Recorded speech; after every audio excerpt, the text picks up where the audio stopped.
Rev up your engines!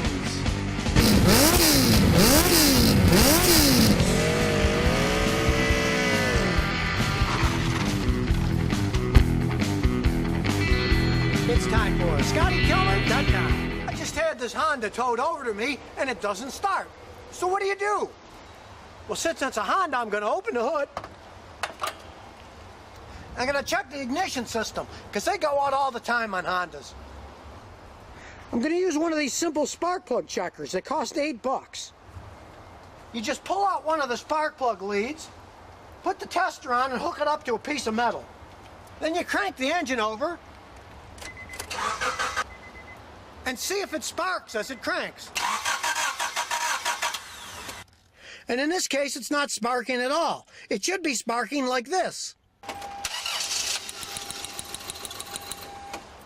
But since it's not sparking or clicking, we know the distributor isn't putting any fire to the spark plugs.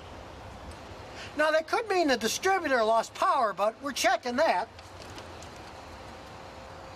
Using the simple test light, as you can see, it's getting power when the key's turned on, so the distributor has electrical power.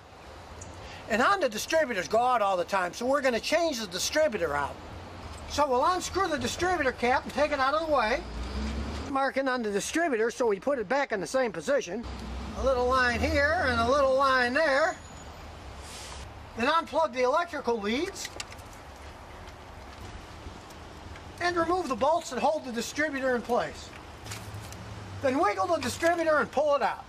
And these Honda distributors are well made. They're off center, so you can only put them back in one way. Just remember which way the rotor was pointed and put the new one in pointed in the same direction. Now here's a mechanic's tip. When you get another distributor, you can get remanufactured or new. But they make brand new Chinese ones that are even cheaper than the remanufactured ones. So I advise using them. Now if you remember, the rotor is pointed up, so you have the rotor pointed up as you slide it into the engine.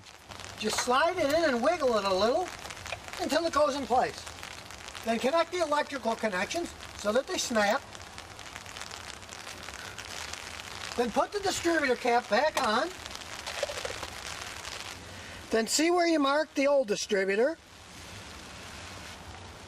And put a mark on the new distributor so that it lines up with the mark you already painted on the engine. That way the ignition timing will be correct. And bolt the distributor back in place. And then crank her up.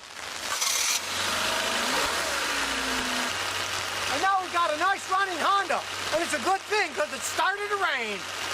So now you know what to do the next time your Honda stops running. And remember, if you've got any car questions, just visit ScottyKilmer.com. And I'll answer them as soon as I get back from this ride.